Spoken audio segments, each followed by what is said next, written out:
তাহলে টিকা কেনাই তো অসুবিধা হওয়ার কথা ছিল না, কেন হলো না? কেন ইউনিসেফের কাছ থেকে আমরা টিকা কিনতাম, এসে বলছি ইউনিসেফের কাছ থেকে কেনা যাবে না। সকালে যখন পত্রিকা দেখে বেরোলাম, গতকালকে রিপোর্ট হচ্ছে 415 জন শিশুর মৃত্যু হয়েছে।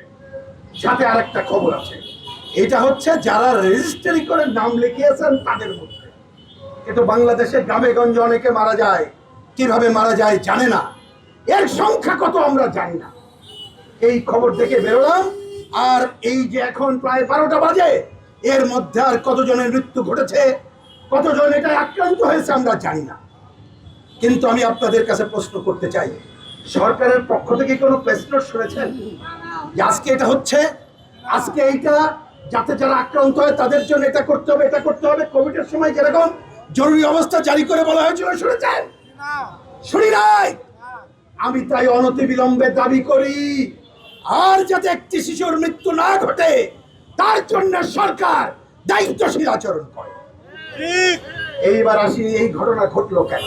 শুনেছেন, নেতৃবৃন্দ বলেছেন আমাদের বাংলাদেশে অনেক সংকট আছে, কর্তৃত্ববাদী স্বৈরাচারী সরকার ছিল, ভোট ছিল না, কিন্তু অনেক যে সাফল্য, তার মধ্যে একটা হচ্ছে আমাদের এই যে দেখবেন যে কি বলে যে বয়স, মানে বেঁচে থাকার বয়সের পরিমাণ বাড়ছিল। তার অন্যতম কারণ কি জানেন?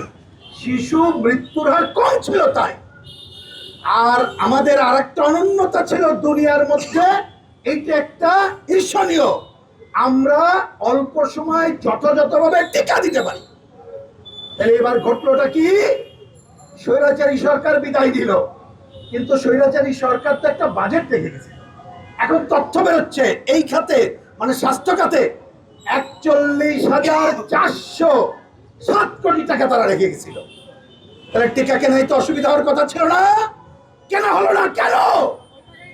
তথ্য বেরোচ্ছে কারুনুস সাহেব ব্যস্ত ছিলেন, উনার গ্রামীণ ব্যাংক আছে, গ্রামীণ ফোন আছে, ওইটার কিভাবে আরো বেশি সুবিধা আদায় করা যায় গভর্নমেন্টের কাছ থেকে, উনি যে ট্যাক্স ফাঁকি দিয়েছিল সেইটা কিভাবে মওকুফ করা যায়, নিজের যে অনিয়ম ছিল, ওনার নামে যে মামলা ছিল, এটা কিভাবে প্রত্যাহার করা যায়, কিভাবে ইউনিভার্সিটি নেওয়া যায়, ওইটাই ব্যস্ত ছিল। আর নূরজাহান নামে আরেকজনকে স্বাস্থ্য মন্ত্রণালয়ের দায়িত্ব দিয়েছিল। আমি ভাই পত্র পত্রিকায় পড়তেছি, ভালো জানি না, সেটা কি 3 জনকে দায়িত্ব দিছিল। তারা ইউনিসেফের কাছ থেকে আমরা টিকা কিনতাম, এসে বলছি ইউনিসেফের কাছ থেকে কেনা যাবে না। এটা কোনোদিন শুনেছেন ভাই?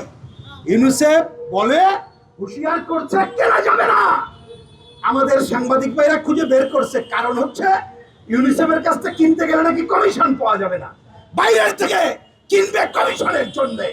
আমি ধিক্কার জানাই এবং দাবি করি এই সরকারের কাছে, এই তথ্য যদি সঠিক হয় তাহলে এদের বিরুদ্ধে ব্যবস্থা নিচ্ছেন না কেন?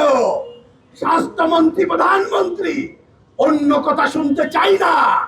কোন অজুহাতে, কি কারণে আজকে যারা দায়িত্বে ছিল ডক্টর ইউনূস সহ তাদের বিরুদ্ধে ব্যবস্থা নিচ্ছেন না? জনগণ জানতে চায়, অবিলম্বে এদের বিরুদ্ধে ব্যবস্থা গ্রহণ দেখতে চায়।